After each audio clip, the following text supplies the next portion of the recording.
இலக்கியா சீரியல்ல அடுத்து என்ன நடக்கலாம் அப்படின்னா, நம்ம இலக்கியா வேற வழியே இல்ல. அவ்வளோதான். எல்லாமே முடிஞ்சு போச்சு. இதுக்கு மேல நம்ம என்ன பண்ண போறோம்? அப்படிங்கிற மாரி கௌதம் ஃபீல் பண்றத பார்த்து ரொம்பவுமே வருத்தப்படுறாங்க. ஏன்னா, கௌதமுக்கு எந்த ஒரு வாய்ப்புமே கிடைக்கவே இல்லங்க. ஸோ கௌதம என்னமோ பண்ணி பார்க்குறாரு. எல்லாமே தோல்வி தான் போய் முடியுது. அதுக்குன்னு எஸ்எஸ்கேவுக்கு இவ்ளோ வாய்ப்ப தரக்கூடாதுல்ல. ஸோ எஸ்எஸ்கேவ இதுக்கப்புறம் நம்ம ஒண்ணுமே பண்ண முடியாதா? அப்படின்னு கௌதம் ஃபீல் பண்ணும்போது, இலக்கியா நான் பார்த்துக்கிறேன் விடுங்கன்னு சொல்லிட்டு, இலக்கியா என்ன பண்றாங்க அப்படின்னா, அவங்களுடைய லேப்ல ஏற்கனவே ஒரு வீடியோ எடுத்து வச்சாங்க.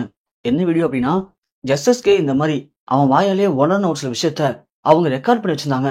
அந்த வீடியோ இருக்குமா அப்படின்னு இலக்கியா போய் தேடி பார்க்கலான்னு சொல்லிட்டு, இலக்கியா போய் லேப் எடுத்து கௌதம் இல்லாதப்போ அவங்க ரூம்ல உட்காந்து தேடுறாங்க.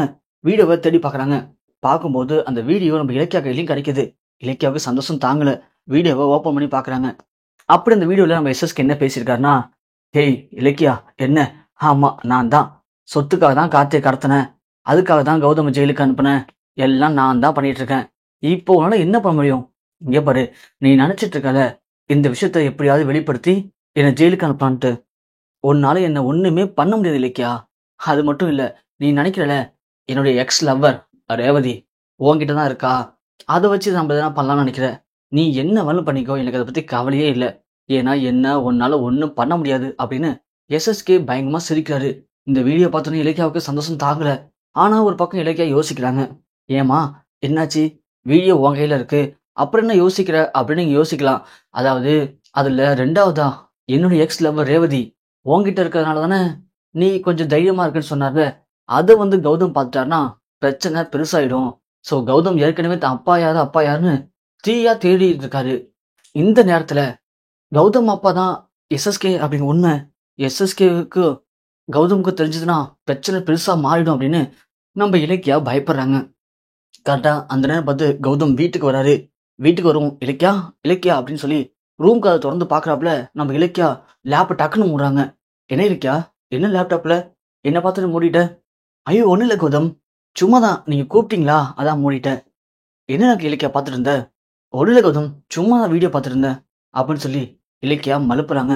ஆனா நம்ம கௌதம் ரெடியா இல்ல. இங்க போய் இலக்கியா, நீ எதையோ மறைச்ச மாதிரி தெரிஞ்சது, லேப்பை காட்டு பாக்குற அப்படின்னு சொல்லி லேப்பை கௌதம் வாங்குவோம். இலக்கியா அவனு, ஐயோ கௌதம் நான் தான் சொல்றேன்ல கௌதம், அது ஒன்றும் இல்லை கௌதம் அப்படின்னு சொல்றாங்க. உடனே கௌதமும் லேப்பை வாங்கி ஓப்பன் பண்றாரு. ஓப்பன் பண்ணும்போது அந்த வீடியோ ப்ளே பண்றாரு கரெக்டா. இலக்கியாவுக்கு அல்லு இல்லை. ஸோ கௌதம் ஓப்பன் பண்ணவும் எஸ்எஸ்கே நான் தான் கார்த்தியை கடத்தினேன், எல்லாமே சொத்துக்காக தான், கௌதம ஜெயிலுக்கு அனுப்பணும் தான் அப்படின்னு சொல்றாரு. அதை பார்த்தோன்னே கௌதம் சந்தோஷம் தாங்கல. அடுத்தது என்னுடைய அப்படிங்கும்போது லேப்டாப்ல சார்ஜ் இல்லாம லேப்டாப் டக்குன்னு ஆஃப் ஆகுது. இலக்கியாவுக்கு அப்பதான் போன வருஷம் திரும்பி வருது.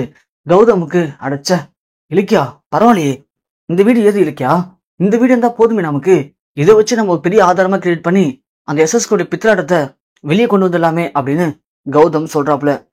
ஆனா நம்ம இலக்கியா, இல்ல கௌதம் அது இலக்கியா அதெல்லாம் ஒன்றும் பிரச்சனை இல்லை, வா இந்த ஒரு வீடியோ போதும் அப்படின்னு சொல்லி கௌதம் சொல்றாங்க. இலக்கியாவும் சரி கௌதம், லேப்ல சார்ஜ் இல்லை, நான் சார்ஜ் போடுறேன், போட்டுட்டு அதுக்கப்புறமா அந்த வீடியோ எடுத்துட்டு நம்ம போய் லாயிட்ட கொடுக்கலாம் அப்படின்னு சொல்றாங்க. கௌதம் உடனே இல்ல இலக்கியா, இதெல்லாம் இதுக்கு மேல் தள்ளி வைக்க கூடாது, உடனே வா, பென்ட்ரைவ்ல தான் இருக்கிற வீடியோ, பென்ட்ரைவ் எடுத்துட்டு போலாம் வா அப்படின்னு சொல்லி நம்ம கௌதம் சொல்றாங்க. சரின்னு இலக்கியாவும் அந்த பென்ட்ரைவ் எடுத்துட்டு போயிட்டு வக்கீல்கிட்ட கொடுக்குறாங்க.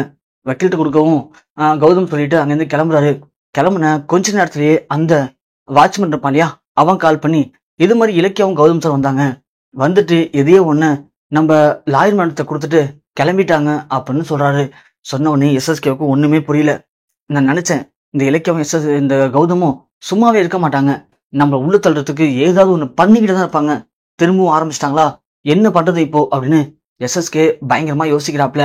இந்த பக்கம் இலக்கியாவுக்கு வீட்டுக்கு வந்தோடனே லாயர் கால் பண்றாங்க. கால் பண்ணி அந்த பென்ட்ரைவை ஓப்பன் பண்ணி பார்க்கணும், பென்ட்ரைவ் மாத்தி கொடுத்துட்டேன் மேடம், நான் வரையிருங்கன்னு சொல்லிட்டு இலக்கியா நேராக வீட்டுக்கு போறாங்க.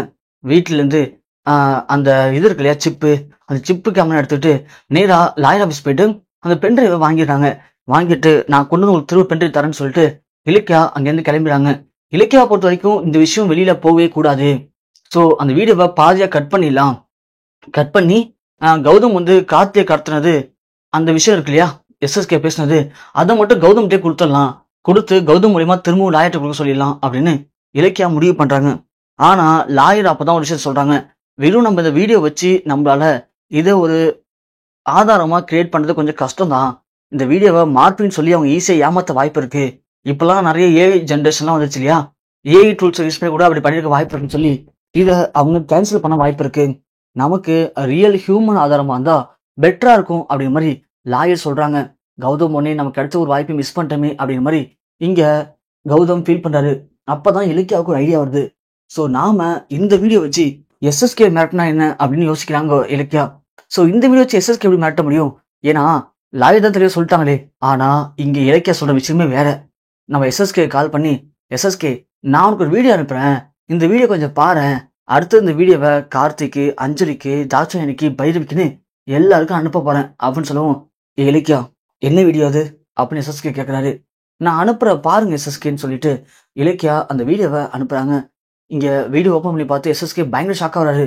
ஏன்னா அதுல நான் என்னுடைய எக்ஸ் லவர் ரேவதி உங்ககிட்ட இருக்கான்னு சொல்லி நான் உன்னை பார்த்து பயப்படணும்னு நினைக்காத, எனக்கு அதெல்லாம் பத்தி பயமே இல்லை அப்படின்னு பேசினா இல்லையா, அதை மட்டும் அனுப்பியிருக்காங்க. அதை பார்த்தோன்னே எஸ்எஸ்கே தூக்கி வாரி போடுது. எஸ்எஸ்கே பதில் எடுத்துட்டு இலக்கியாவை கால் பண்றாரு. உடனே இலக்கியாவும், சொல்லுங்க எஸ்எஸ்கே, இலக்கியா இந்த வீடியோ எப்போ எடுத்த, எதுக்கு சும்மா சும்மா என்கிட்ட பிரச்சனை பண்ணிட்டு இருக்க, நான் தான் உங்க பிரச்சனை விட்டு ஒதுக்கிட்டேன்னு சொன்னால. இங்க பாருங்க எஸ்எஸ்கே, திரும்பவும் சொல்றேன், உங்களுக்கு இன்னும் 2 நாள் டைம் தரேன்.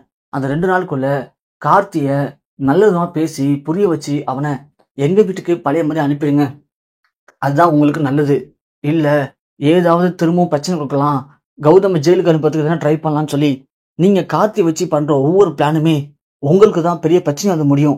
நான் இப்ப அனுப்பின வீடியோவை உங்களுக்கு மட்டும்தான் அனுப்பியிருக்கேன்.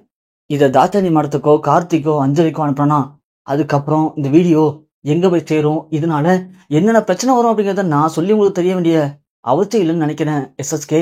ஸோ கொஞ்சம் உஷாரா இருந்துக்கோங்க அப்படின்னு சொல்லி நம்ம இலக்கியா ஃபோன் வச்சிடறாப்ல. வச்ச உடனே எஸ்எஸ்கே பயங்கர டென்ஷனாக வரான்.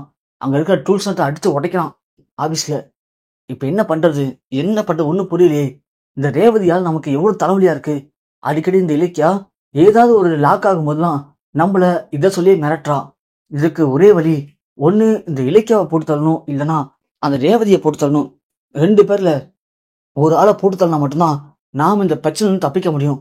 இல்லைனா அந்த பிரச்சனை நம்மள திரும்ப திரும்ப லைஃப்ல துரத்திக்கிட்டே இருக்கும். என்ன பண்றது அப்படின்னு எஸ்எஸ்கே யோசிக்கிறாரு. இதுக்கடையில இலக்கியா எப்படி இந்த எஸ்எஸ்கேவால அத்தைக்கு எதுனா ஆபத்து வாய்ப்பு இருக்கும், அதனால நாம அத்தையை பத்திரமா பார்த்துக்கணும். எஸ்எஸ்கே மட்டும் 2 நாளுக்குள்ள மனசு மாறி கார்த்தியை நம்ம வீட்டுக்கு அனுப்பிட்டானா பிரச்சனை எல்லாம் முடிஞ்சிடும். ஆனா எஸ்எஸ்கே அவ்வளோ சீக்கிரம் அனுப்ப மாட்டான். கண்டிப்பா நம்மள்ட்ட பிரச்சனை பண்றதுக்கு ரெடியா இருப்பான். அப்படி பிரச்சனை பண்ண வந்தாலும் அதை ஒரு ஆதாரமா ரெடி பண்ணி கார்த்திகிட்ட காட்டணும்னா கண்டிப்பா கார்த்தி இதை புரிஞ்சுப்பான் அப்படிங்கிற மாதிரி இலக்கியா எல்லாத்துக்குமே தெளிவா இருக்காங்க. ஸோ இந்த முறை கார்த்தியோட இந்த பிரச்சனை இல்லை, இலக்கியா எப்படி எஸ்எஸ்கேவை மண்ணக்க வச்சு கார்த்திக்கு உண்மையை புரிய வச்சு வீட்டுக்கு அழைச்சிட்டு வருவாங்களா, இல்ல இந்த முறையும் ஏதாவது சூழ்ச்சி பண்ணி எஸ்எஸ்கே ஜெயிக்க வாய்ப்பு இருக்கா, என்ன நடக்க போகுது அப்படிங்கிறத பொறுத்து பார்க்கலாம்.